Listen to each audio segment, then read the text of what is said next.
dad looked out for a lot of people, and 50 ain't do half, like 50 literally looked out for my dad more than the people that my dad gave millions to. Oh my God! Y'all won't believe what's happening. Dion Cuffy Gatlin is out here spilling all the tea, and honey, it is scalding hot. He's straight up exposing Big Meech and Young Buck's substance connections. And let me tell you, it is not looking good for Buck at all. When you really think about it, this actually explains everything about why Buck was defending Meech so passionately when 50 Cent was trolling him. It's because they're all rats. And you know 50 always has the receipts. Shout out to Big Meech.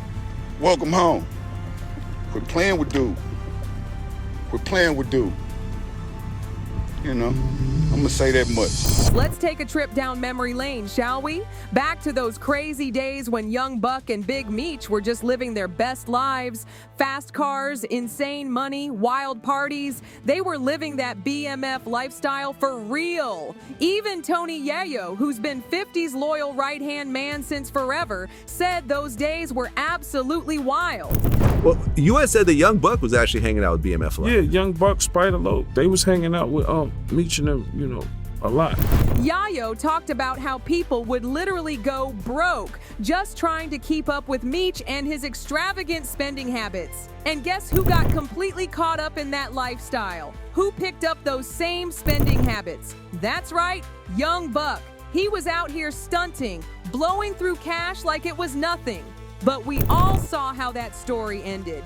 Buck eventually went completely broke, and that's when 50 finally cut him loose. And yeah, part of it was definitely the money issues. But let's not pretend those transgender women rumors didn't play a huge role too. I couldn't hang out with them. There's too much money you gotta spend hanging with them motherfuckers. And you kind of implied that some of Young Buck's spending habits came from hanging out with BMF, which kind of makes sense. But here's where things get even more suspicious. Ever since Meech went to prison, Buck has been totally silent. Not one word to defend his supposed brother when all those snitching allegations started flying around. Think about it. If you were really tight with someone and knew they were solid, wouldn't you speak up? Exactly. But Buck stayed completely quiet, almost like he knew 50 had some serious dirt on him too. And we all know how 50 Cent loves keeping receipts. This whole rat narrative really exploded when Big Meech got that early release. Instead of keeping a low profile like you'd expect, he immediately linked up with 50's enemy, Rick Ross. Remember that? They even planned this massive welcome home concert for Meech, but then it mysteriously got canceled. The streets started talking, and a lot of people believed those snitching allegations were the real reason the concert never happened. And once that kind of talk starts in the streets, it's almost impossible to shake off. But of course, 50 wasn't about to just let it slide. He took things to a whole new level and hinted at a possible documentary that's going to expose all the dirty secrets. The documentary allegedly involves Tammy Cowens, a known federal informant and producer of the hit Stars show, BMF. And let's be honest, if anybody knows the truth about Big Meech's rat ways, it's definitely Tammy. And Tammy is a government informant. So when he said that, I was like, Tammy, what you mean Tammy? Like, you ain't heard what's going on with her? And they were like, heard some shit, but whatever it is, that ain't got shit to do with me. And he was like, man, I'm gonna hit you back. I'm like, all right, that's the last time I ever talked to him. 50 even posted about it on social media with a picture of a giant rodent, saying the biggest mistake he ever made was not maintaining his relationship with Tammy, and that her tell-all documentary reveals the whole truth. If that documentary ever drops, it's going to be lights out for a whole lot of people. And trust me, Young Buck's name is absolutely tangled up in this mess too. So how is Tammy Cowens even connected to Dion Cuffy Gatlin in the first place? According to a prison call from Cuffy, he claimed that Big Meech used Tammy Cowens as a third-party informant to snitch on him and get his own sentence reduced. Tammy Cowens, known in the paperwork as CS1. Right. Confidential source 1. So what Big Meech did was call a third-party cooperation. So Tammy Cowens signed up to be a DEA informant to give Demetrius Flannery a time cut. He Plain and simple. And this isn't just empty talk. Cuffy's friends have backed up his statements, so this isn't just some wild accusation. Basically, what Meech allegedly did was called third-party cooperation, where Tammy signed up to be a DEA informant, known in the official paperwork as CS1, Confidential Source 1, and played the middleman so Meech could get his time cut. And if this is true, that's some next-level betrayal. I mean, listen, it's like if you rich and you got power, you can't be a snitch. Meech a snitch. Everybody know Meech a snitch, right? Cuffy say Meech a snitch, he a snitch. I'm from St. Louis, gang. I ain't going against my own. What Cuffy got a lie for? What he got a lie for? Meech a snitch. But St. Louis know he a snitch, right? Y'all run around praising. We don't do that. Not in St. Louis, but we know he a snitch. We believe Cuffy. St. Louis believe Cuffy. We stand behind our own, gang. You know, a lot of people, man, is thinking that this thing is made up or this thing is fake or that I have an axe to grind, you feel me? Right. But I'm in here with a 27-year sentence based on Demetrius Flannery, as you all know as Big Meech, and Tammy Collins, known in the paperwork as CS1. Right. Confidential Source 1. But it gets even worse, because while Meech was locked up, he was still running things from the inside. According to Cuffy, Big Meech set him up through Tammy, and it all went down when Meech arranged a deal that had Cuffy grab $100,000 worth of snow from a source Meech personally recommended. And right when the deal was done, the feds swooped in. And mind you, this all happened after Cuffy had given Meech a whole $1 million to pay the ransom for JBO. And Meech paid to get him back and shit, because J-Bo was running around selling dope in the Blue Myers. And then he couldn't sell dope down there. They kidnapped him and put him in the trunk and made Meech pay him back. And so Meech ain't had the money. And so that's when he gave Meech the $1 million to go do the shit. Because Meech had to pay to get J-Bo back. So Meech ain't had the money for the plug. And so he had to pay the plug back for Meech. He gave Meech $1 million. So they had J-Bo out the trunk though. They still left him in the trunk. I would've left him in the trunk. So that's a true story.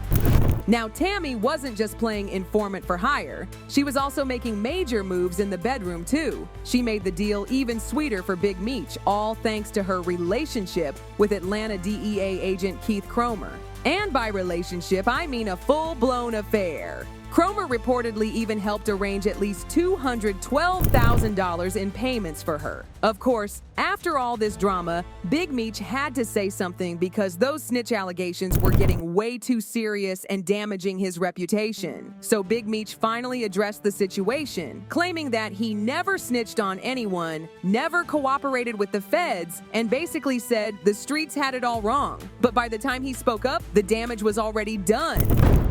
I wasn't going to address this because I'm not trying to let nobody trick me off the streets. But I never folded, never told, never will. Death before dishonor, always. And let's be real, 50 Cent wasn't buying it for a second. 50 came through with that blistering criticism, straight up saying, "You set Cuff up." And when 50 calls you out like that, you know it's bad news. See, Big Meech's moves didn't just ruin his own reputation, they completely messed up his son's relationship with 50 Cent too. And this part, it's honestly heartbreaking. Let's not forget when Big Meech got locked up, 50 Cent took Lil Meech under his wing. He helped him start his rap career, paid for his acting lessons, and put him on the hit show BMF. When you take Little Meech and you put him in acting school, you know, you take him from Detroit. I remember him rapping when he was rapping and nobody was helping him from what I seen. Through the communications Lil Meech and Big Meech had while Meech was inside, it seems like Big Meech started feeling some type of way, and it looked like he was trying to ruin all that progress. And y'all, we saw the signs. Lil Meech started following in his daddy's footsteps, and it was not a good look. Remember when he got arrested for stealing a Richard Mille watch worth $250,000? And then there was that time he got caught at the airport with a concealed weapon without a license. It got so bad he had to call his mama for backup. But until then, I have to put you in handcuffs until we figure this out. Okay. Okay, you understand that? Can I call my mom or somebody? We'll do that after. Okay. All right, just turn around for me, be cooperative. Everything's on video and audio surveillance. Plus, I'm on body cam. You understand that? Sure, yes, I understand. Okay. And let's not forget how Big Meech allegedly made Lil Meech feel like doing X was cool, and that led to Lil Meech getting hooked. And who paid for his rehab? You guessed it, 50 Cent again. 50 was out here literally saving this young man's life, and Big Meech still tried to bring his own son down. After all this drama, 50 straight up told Lil Meech that he's canceling the next season of BMF. And if that happens, it's a wrap for Lil Meech's income. No more checks, no more acting gigs, no more money. And we all know why this is happening, because Big Meech got out and ruined everything. The timing couldn't be worse because Lil Meech has been out here spending like there's no tomorrow. We're talking huge money in strip clubs, rolling with Lil Baby, and dropping $10,000 on jeans like it's nothing. This man's lifestyle is wildly expensive, and without that BMF money, reality— Meech got Richard Millie's chrome hard jeans, 10,000. I buy some chrome hearts for 10,000. I might wear them shits for a month, bro. $10,000 jeans, you know, Lil Baby he's not obligated to give you nothing. I looked at it like, from that point, maybe 50 should have brung a bag for Meech and maybe a watch or something. And this is where Young Buck jumps back into the mix once again. You'd think after all the L's this man has taken, he'd sit this one out, but no. Buck just had to insert himself. He posted a clip showing love to Big Meech and made it clear that somebody needed to stop playing games, and we all know who he was talking about. 50 Cent. Now, knowing how 50 operates, you know this wasn't going to end well. And instead of letting it slide, 50 went straight for the jugular like he always does. He hit Instagram and wrote, "This fool fell out with me because he liked boys." Then he went even further, bringing up those old rumors about Young Buck allegedly being involved with a transgender woman, saying, "I didn't tell him to go loving on a he/she. He couldn't resist." Listen, Buck can try to come for 50 all he wants, but let's be real. This is not a fight he's going to win. 50 is a master at this game, and he's been taking down his enemies for years. Buck's already been put in his place more times than we can count, and now Cuffy just threw him under the bus too for conspiring with Big Meech. It's looking really bad for Buck right now, and if 50's got more receipts, which we know he does, it's only going to get worse from here. Looking at all this mess, you can see why Big Meech and Young Buck look super suspicious. I mean, they rolled together, spent big money, and allegedly conspired together to throw Cuffy under the bus. And with all these snitch allegations, the shady deals, and the way Buck's always defending Meech, it's starting to make a lot of sense. This whole situation is getting messier by the minute, and with 50 holding onto those receipts, you know more details are about to come out. But let me throw it to y'all. Do you think Big Meech really snitched to get that early release? Why is Young Buck still riding so hard for Meech, knowing what's being said out here? And most importantly, do you think 50 is going to drop that documentary and expose everybody? I want to hear what y'all think, so sound off in the comments below. And while you're at it, smash that like button, hit that subscribe, and check out the next video on your end screen. Trust me, you do not want to miss what's coming next. Miss what